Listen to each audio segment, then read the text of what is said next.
여러분 안녕하십니까? 6월 28일 토요일 넘치는 우리 교회 매일 묵상 시작하도록 하겠습니다. 오늘 본문 말씀은 역대상 28장 1절부터 21절까지 말씀입니다. 다윗이 성전을 준비하면서 여러 가지 재료들뿐만 아니라 사람들도 준비하고 어떤 조직들도 준비하는 것들을 보았습니다. 사실은 이 다윗은 이 성전을 준비하면서 나라를 정비한 거고, 성전을 준비하면서 사람들을 조직한 거고, 그러니까 성전 자체가 이 다윗의 가장 중요한 핵심이었고, 성전이라는 것은 단순히 건물만이 아니라 하나님의 임재하는 곳, 또 하나님과 동행하는 삶이라고 볼 수 있습니다. 그래서 제가 이 성전 짓는 이야기하면서 계속 얘기하는 게 뭐냐면, 우리도 우리의 성전을 짓는 것이다 라는 이야기를 하는 거죠.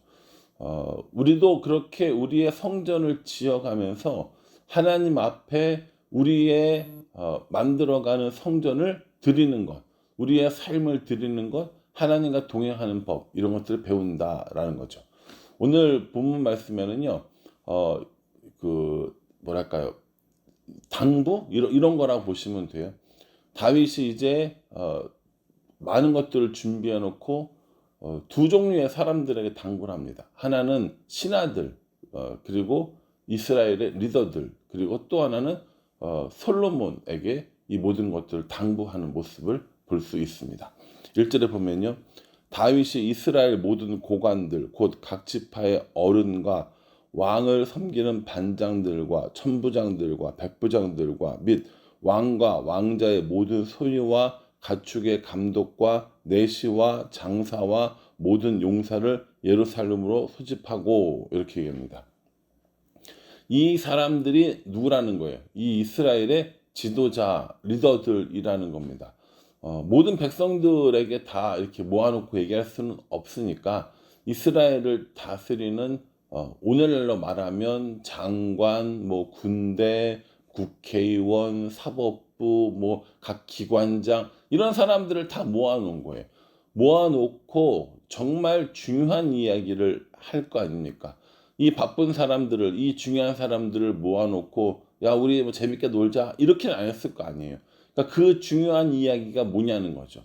오늘 이 다윗이 이스라엘의 지도자들 그리고 솔로몬에게 당부한 건 다윗이 정말 하고 싶었던 이야기라는 사실을 꼭 기억하셔야 합니다. 먼저는 다윗이 뭘 이야기하냐면 4절에요. 그러나 이스라엘 하나님 여호와께서 전에 나를 부친의 온 집에서 택하여 영원히 이스라엘 왕이 되게 하셨나니 곧 하나님이 유다 지파를 택하사 머리를 삼으시고 유다의 가문에서 내 부친의 집을 택하시고 내 부친의 아들 중에서 나를 기뻐하사 온 이스라엘의 왕을 삼으셨느니라, 이렇게 얘기합니다. 이게 뭡니까? 자신의 지나온 삶에 관한 것들을 이야기하는 거예요. 여러 가지 일들이 많이 있었고, 그러나 나는 하나님께서 세우신 왕이다 라는 겁니다. 이게 나는 하나님께서 세우신 왕이니까는 내 말 잘 들어, 이게 아니에요. 굉장히 다른 뉘앙스잖아요. 나는 하나님이 세우신 왕이니까 내 말을 거역하는 건 하나님을 거역하는 거야, 이렇게 겁주려고 얘기하는 게 아니에요. 아무것도 아닌 나를 하나님께서 선택해 주셨어, 이 얘기인 거거든요. 또 그 다음에는요, 나뿐만 아니라 이제 솔로몬을 선택해 주셔서 그 나라가 영원히 이어가도록 해 주셨어. 그리고 그 건축의 이 모든 일들을 솔로몬에게 맡겨 주셨어, 이 얘기를 하는 거예요. 그러니까 이 다윗이 이스라엘의 모든 사람들을 불러 모으고 하나님께서 자신을 택한 것, 그리고 솔로몬을 택한 것, 그래서 성전을 짓게 하는 것, 이 얘기를 하고 있는 겁니다. 다윗의 힘과 권력을 자랑하려는 것이 아니라, 솔로몬에게 충성하려고 하라는 것이 아니라, 하나님께서 자신을 그리고 솔로몬을 세우신 이유가 뭐라는 거예요? 이 성전을 짓게 하게 하는 그런 일들이라고 이야기합니다. 7절에 그래서요, 그가 만일 나의 계명과 법도를 힘써 준행하기를 오늘과 같이 하면 내가 그의 나라를 영원히 경고하게 하리라 하셨느니라 라고 얘기하면서, 솔로몬이 하나님의 이 명령을 따라서 성전을 지을 때 지금처럼 모든 이 말씀들을 계명들을 지키면 영원토록 이 경고하게 하는 그 은혜를 주시겠다라고 이렇게 이야기하는 겁니다. 이게 뭐예요? 이게 다윗 언약이라는 겁니다. 우리가 아브라함의 언약은 가나안 땅을 주겠다고 하신 약속이었고, 다윗 언약은 영원토록 그 다윗 왕조가 끊어지지 아니하리라라는 약속이라고 이야기했습니다. 아브라함의 언약은 가나안 땅에 정착하면서 완성이 되었고, 다윗 언약은 예수님 이 땅에 오시면서 완성되었다. 그리고 영원한 왕이 되어서 완성되었다라고 이야기했습니다. 다윗은 지금 성전을 짓는 일, 솔로몬에게 왕위를 물려주는 일, 이 모든 것들을 어떤 관점으로 보는 거예요? 하나님의 언약의 관점으로 보는 겁니다. 여러분, 이 하나님의 언약은 다윗에게만 주어진 것이 아니라 오늘날 우리들에게도 똑같이 주어진 것입니다. 여러분 생각해 보십시오. 하나님께서 다윗에게 언약해 준 것처럼 하나님께서는 우리에게 말씀으로 언약해 주셨습니다.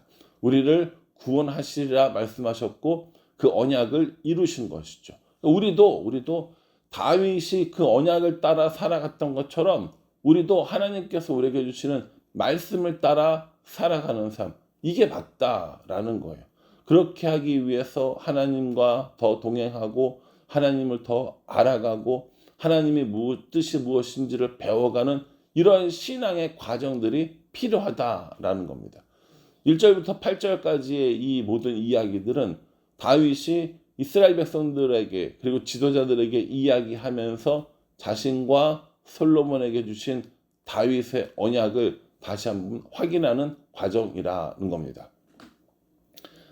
9절에 보면요. 내 아들 솔로몬아, 너는 내 아버지의 하나님을 알고 온전한 마음으로 기쁜 뜻으로 섬길지어다. 여호와께서는 모든 마음을 감찰하사 모든 의도를 아시나니 내가 만일 그를 찾으면 만날 것이요 만일 내가 그를 버리면 그가 너를 영원히 버리시리라. 이렇게 말씀하고 계십니다. 누구에게 얘기하는 거예요? 솔로몬에게 이야기하는 겁니다. 앞에 이제 이스라엘 지도자들에게 이야기를 다 했고 솔로몬에게 이야기하면서 뭐라고 얘기하세요? 하나님을 알고 온전한 마음과 기쁜 뜻으로 섬겨라. 하나님을 알고 온전하고 기쁜 뜻으로 섬기고 그 명령을 잘 지키면 하나님께서 너와 함께 하실 것이고 네가 하나님을 버리면 하나님도 너를 버릴 것이다 라는 이 말씀을 해 주시는 거죠. 여러분, 이 솔로몬에게 가장 중요한 건 지혜로운 왕이 되는 게 아니었어요. 성전을 완성시키는 왕이 되는 게 아니었습니다. 나라를 부강하게 하는 왕이 되는 게 목적이 아니라 하나님을 잘 따르는 것, 그 계명에 순종하는 것, 이것이 솔로몬의 목적이어야 한다라는 겁니다. 이러니 솔로몬이 참 어렵다라고 이렇게 이야기하는 거죠. 다윗은 이 솔로몬에게 이러이러한 마음으로 하나님을 섬기고 왕의 자리에 있어야 한다고 하면서 이 성전 건축에 대한 당부를 잊지 않습니다. 11절에 보면요. 다윗이 성전의 복도와 그 집들과 그 곡간과 다락과 골방과 속죄소의 설계도를 그의 아들 솔로몬에게 주고 이렇게 얘기합니다. 뭘 줬다고요? 설계도를 줬다라는 거예요. 그러니까 다윗이 어떻게 성전을 지을 것인가에 관한 설계도를 다 가지고 있었다는 겁니다. 그 이후에 한번 쭉 읽어보십시오.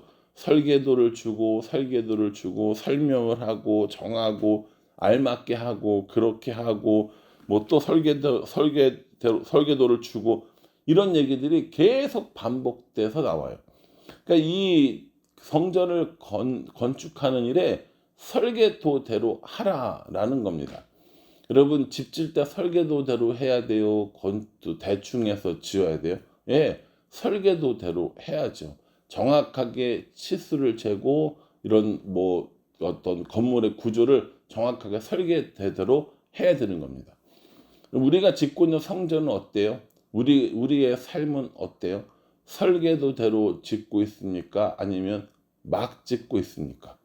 여기서 이제 우리가 생각해 봐야 할 문제가 뭐냐면 우리의 설계도는 내가 그린 겁니까? 아니면 하나님께서 주신 겁니까? 이거거든요. 다윗의 놀라운 점이 바로 여기에 있다고 저는 생각합니다. 19절에요. 다윗이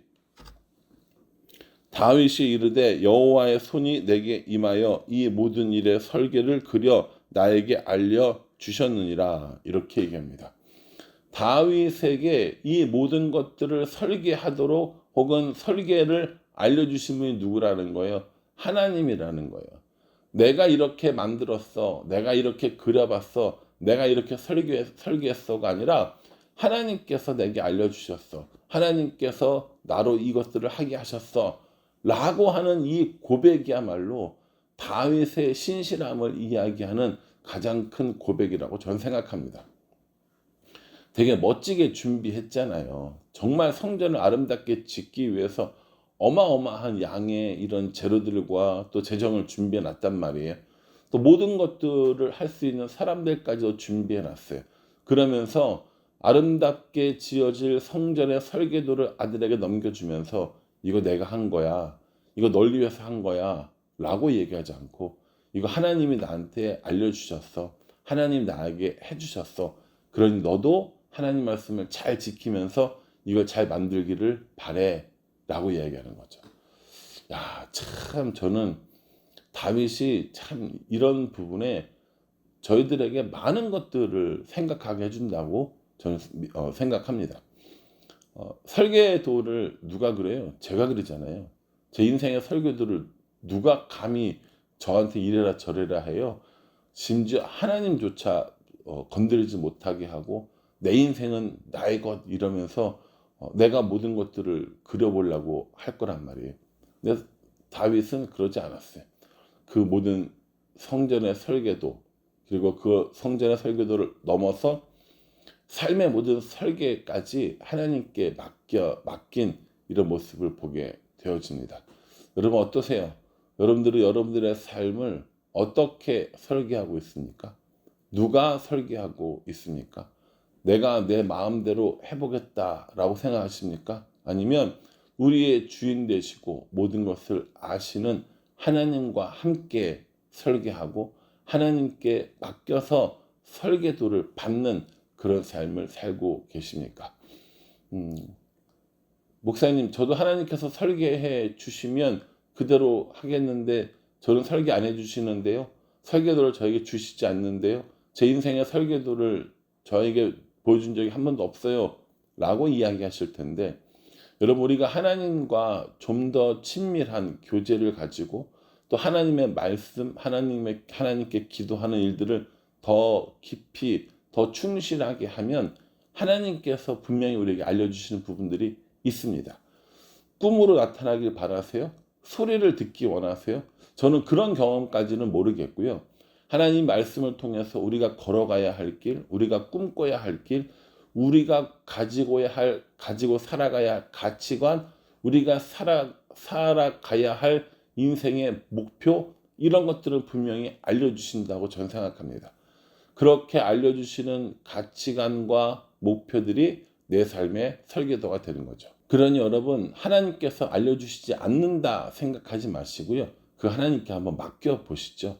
하나님께서 우리 교회를 어떻게 지어나갈지 설계도를 주시고 하나님께서 우리들의 삶을 어떻게 만들어갈지 설계도를 주시고 하나님께서 이 땅에 하나님 나라를 어떻게 완성해 나갈지 설계도를 주셔서 그 설계도를 따라가는 그 말씀과 계명을 지키며 살아가는 이것이야말로 우리들의 삶의 기쁨과 즐거움이 아닐까라는 생각을 합니다.